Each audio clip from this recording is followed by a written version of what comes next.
Hello, welcome to the Believe series. Today we have with us our guest, Kelly Beischel. Hello, Kelly. Hi.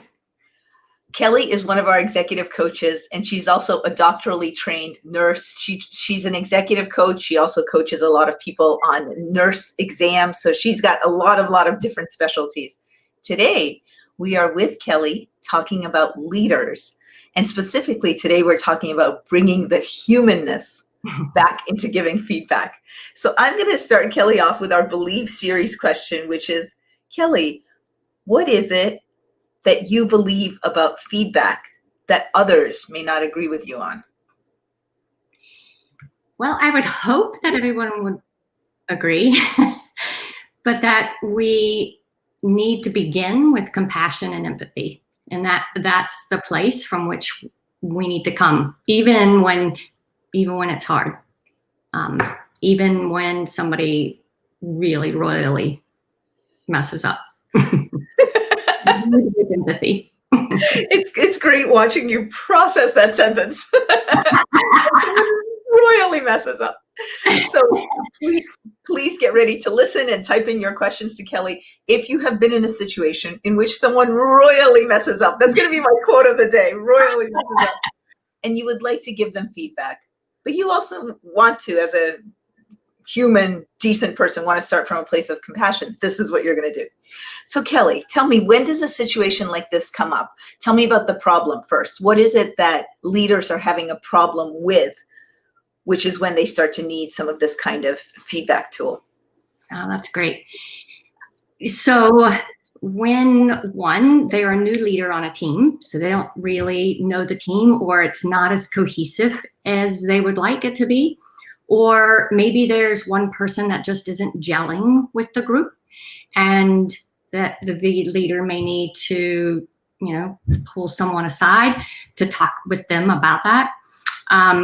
In leaders in hospitals, there are people who royally mess up and may cause medical mishap, even death, and they need to give feedback about that. And leading with empathy, and knowing that if it's a royal mess up, there's two victims, right? It's the person that is hurt by, whether that's the consumer, whether that's the team, and the person who did it. And they're called the second victim, because people forget about that person on the side who failed or made a mistake. How interesting. Even that is already a novel perspective, because usually when there's a big mistake, you think, who did it affect? But here you are saying, hey, it clearly affected a target, somebody, but also just think about how that person must be feeling, knowing they really badly messed up. Right. And we forget that person, right? And typically, I like to believe that people want to always do their best. They're striving for their best. And, sometimes our best still has errors, right? We're human. And, but that they are trying, and they're putting their foot forward with the best of intentions. Tell us, what should we do? So if I am a leader and I'm in that situation and somebody has really badly messed up, and it's had a cost either for customers or for the integrity of our team, it's had a big cost, and I want to have a serious discussion with that person, what should I do? Yeah. So you should address it right away, rather than letting it all stew, and rather than allowing that person to go home and kind of ruminate on it, right? So address it immediately rather than putting it off. Starting with in healthcare, it's called debriefing, and it's that way. It's other businesses use that as well. But debriefing, so asking the person what went well, what didn't go well, and what happened, and try to get at it that way, letting that person talk about what happened, what didn't go well, and what went well. So it sounds like part of debriefing is also making sure you're on the same page, and that person may not know the full consequences of what happened. Right. I'm just imagining. So you're probably both figuring out what actually happened. What were the facts? Okay, Right. got it. Okay, so you're Yeah. addressing it right away. You're starting with debriefing and just what happened. Tell me what happened. Okay. Right. And they had it's called a root cause analysis, so it's the 5 whys. And so, the next part of the conversation could be, okay, so, and a lot of times this is like with a team, right? It's not just an individual who, that something has happened. It can be, but if it's usually the organization or the industry or something has happened to cause that, right? It's not just typically one mistake that that one person makes, right? Something's come before them. Maybe there weren't enough people on the shift. Maybe they were shorthanded. Maybe it was a weekend shift. Maybe people are tired. Maybe everybody's been there for 18 hours. I mean, so you need to keep asking the why. Well, then why were they working for 18 hours? Why were they there at, all night long? Or why? And so why until you get to the root of what happened. Okay, so let's say I've addressed it quickly. I've done a debrief either with one person or, just for an example, let's say with a 5-person team. We've done the debrief, so we're all aware of the facts, what actually happened, and then we'll say why. How do we know we've gotten to the root? That's a great question. It typically is then when you can get to problem solving, when there's no other whys to answer. Okay. And, and it's, they call it the 5 whys, but maybe it could be the 6, but, and because it could go down to hiring, right? And then why are we, hiring people who are inexperienced or whatever, right? So, and then that's when you start then problem solving. Go on. So what's the next step? Right. What do you do at that point? So you've gotten to the bottom of it. You've gotten to that why. What is the problem solving part? How does that look? So it depends on, what the root cause was, and then the team comes together and says, because it could be, well, because of budget cuts, we had to do this. And, and then you're it feels kind of stymied, but then, okay, so let's think outside, outside the box, but let's think of how we could do this, still have a product at the end that we're proud of, and then, have our integrity intact, right? But continue to move things forward, and if it needs to go, further down the line, because the people who are working on it aren't the problem solvers, then you need to get a task force and then get somebody that can make decisions into that task force, and present them with the 5 whys and, what you've all come up with. And the solution. Would you walk me through that whole process, just sort of in a summarized way, so that we see it from every place, from the problem happening to the resolution? Yeah. So you come with empathy and compassion, knowing that there's the person who made the mistake or team that made the mistake. There's a second victim. There's, they aren't feeling great, right? And so coming to them with empathy, understanding, and then addressing with them, the debrief, what went well, and then where did it go south? What happened?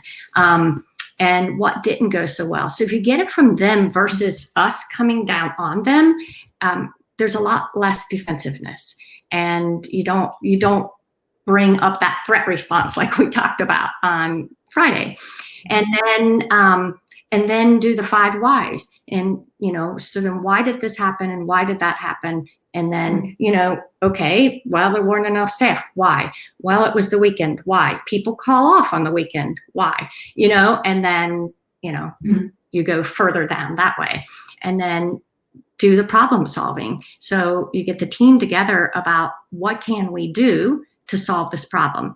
And, and it's not always a problem, right? It's just, well, it's an issue, or it's, let's dream big and what could we do differently so that this doesn't happen again, or or even if it's not, it doesn't have to be a failing, right, to give feedback. You can give feedback on something good or something that, you're finding a person is kind of, I've had this in a lot of calls, that someone needs feedback and the leader is having a hard time getting through to them. And so it's not always that they're failing at something, it's or they're not part of the team, things like that. And then you problem solve for that, but always putting the human in the middle of it. I have two questions coming up for you on the humanness and then also about the relationship to the SCARF model. But before I do, I'm just going to let everybody know we are here with Kelly Beischel, and we're talking about bringing the humanness into giving feedback. So if you are a leader and you want to give feedback, how do you bring humanness into that situation? While Kelly is with us, please feel free to type a comment or a question into the comment section. And as you're doing this, keep in mind, who would you like to give feedback to? You don't have to write their names, but you can say a family member, or you can say a colleague or my manager. So let us know, to whom would you like to give feedback? And if you have any questions for Kelly specifically. Humanness. When we talked about this just a little bit before coming on, you said it's about bringing the humanness back into giving feedback. And the first thing that I think of as you've described this process to me is that in that debrief moment, well, first of all, there's of course the empathy attitude at the beginning, but in that debrief moment, it's really that you're backing up as a leader and you're making it all about that person and that person's viewpoint. Is that what you meant? Or is there a different aspect or aspects where you say, look, this is a way to bring humanness into this experience? Yeah, that's, thank you. Yes, and in that debrief, so I just want to touch on that. So in the debrief, rather than the leader, and let's say it's just anything that happened, right? Like after a project is finished, debrief it together, and that adds feedback, right, to the whole process. But the leader doesn't take the charge, the team does. And let's start off with what's good. What went well during this project? Right. And you're totally preaching to the choir. I love that. I love when people do that because it's so easy to get to the problem. We'll get there. We'll get there. It's a 1 hour debrief. We'll get to it for sure. Right. So we have the broadened thinking that comes, with that, the positive, right? And then what didn't go so well? And so then that is brought out. And then why didn't it? What happened? Where was the breakdown? What, and so then you just kind of start the 5 whys. And but the team does it, not the leader. And it's kind of a flip, because if it's all coming down, they're going to get defensive and not quite open up as much. Well, and you might be wrong. The way, if you're debriefing with, this is what I heard, or this is from I heard from the customer or somebody, you might get the details off. Right. The other big thing that I was recently working with a client, and we talked about that you got to figure out what is it, like, let's say it's not, nothing went wrong, you need to give feedback to a team member. And it might be that person isn't quite gelling with the group or isn't receiving feedback well. I've had this come up a lot on calls. And one, if you want to talk to them in person, write them a note or a text and like, I want to talk to you, as soon as you can. But then tell them what it's about. Don't hijack their day, because it's not good for you either, because their productivity will be shot. If at 8 a.m. all they get is a note on their desk, come see me, and they're not in till 2. Right. What was that when we talked about the SCARF model and with status? I think you gave an example of one of the worst questions is, can I see you for a minute? Was that it? Right. Yes. Yeah, as a manager, if it's in that power dynamic. Yeah. Right. Because it feels like this footsteps coming at them from behind. Right. So there's big threat. So tell them what it's about. Even if it's something that I need to feedback from you about an incident, tell them what that was so they can get prepared. Why not?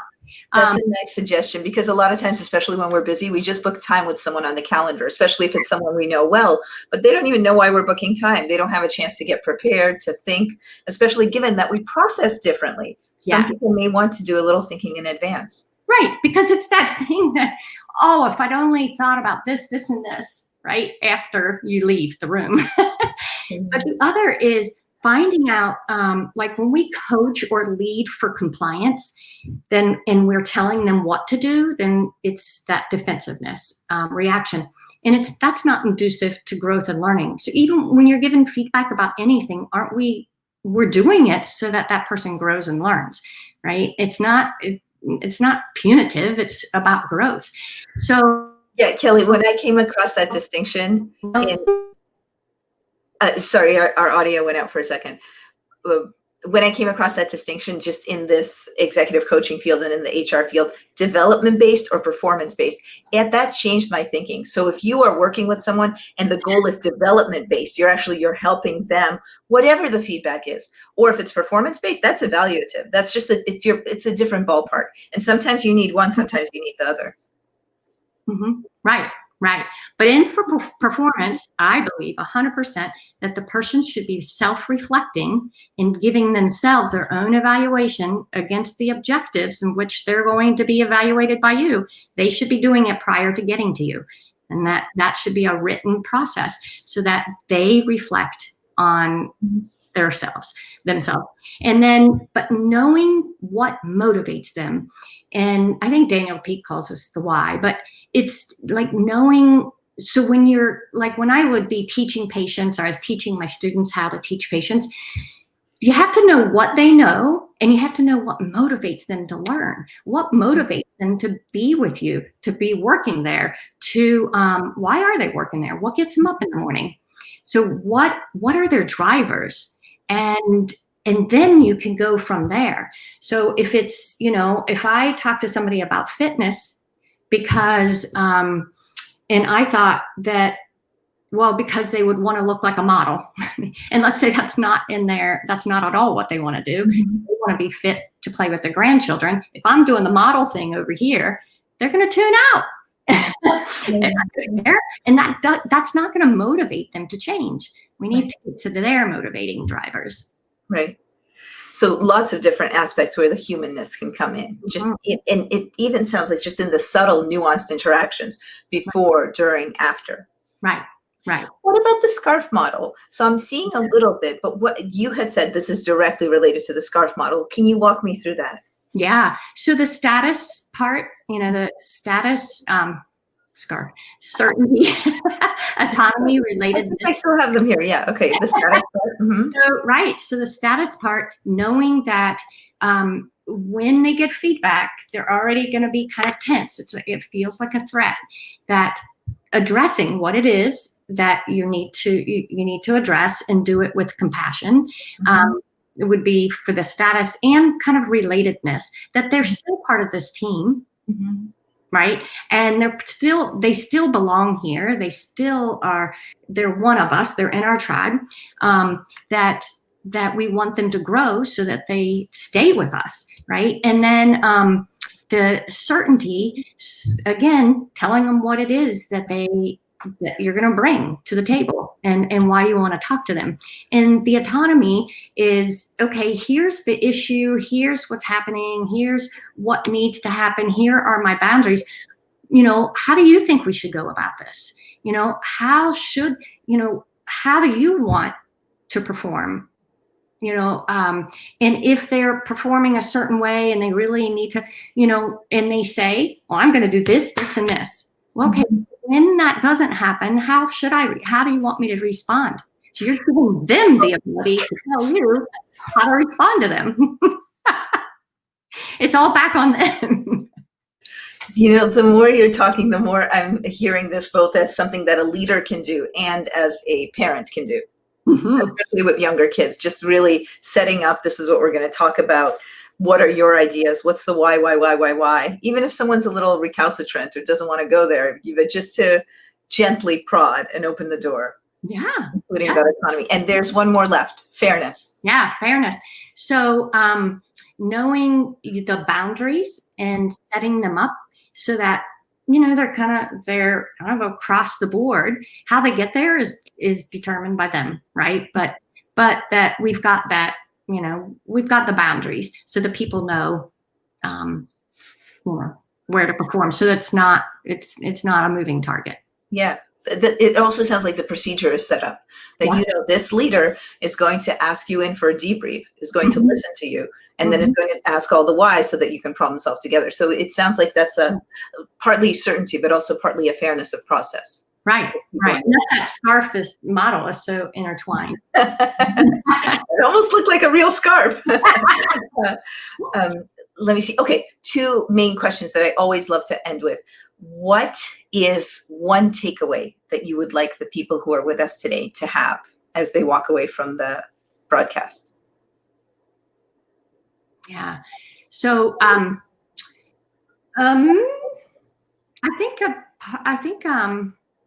think the empathy, starting with, kind of put yourself in a place of empathy and compassion, and the empathy, understanding, that they want to do a good job, and that that's where they're coming from. I think that's, believing the best in people. Yeah. And what is one action that you would like people to take, whether they are today about to give feedback or not about to give feedback today? What is an action that you would like people to take? Yeah. I think preparing a person for a discussion by telling them what it is and letting them to self-reflect, so it doesn't come out of the, and it doesn't feel like they're right. They're getting hit with it, so that they have the opportunity to think about it. Kelly, thank you so much. I loved it. I told you at the beginning before we started, I didn't quite know what you meant by bringing the humanness into feedback. And you and I know feedback is so hard. It's hard to give. It's hard to receive. It's hard to invite. But how do you do it in a way that feels better for other people and feels like it's growth? Like there's some, look, here was a bad situation. So thank you so much. That it was really clear, your model, but it also, I can feel all that humanness in the different pieces in between. Thank you so much. Because it'll feel good for you too. You won't feel like that very authoritarian parent who says, we do not do this and that's it, and then end of the story. Right. Yeah. Awesome. Thank you so much. This has been Kelly Beischel. Thank you so much. You're welcome. We are here every day, Monday to Friday at 11 a.m. Pacific. We look forward to seeing you again. All the best. Thank you. Thank you. Bye.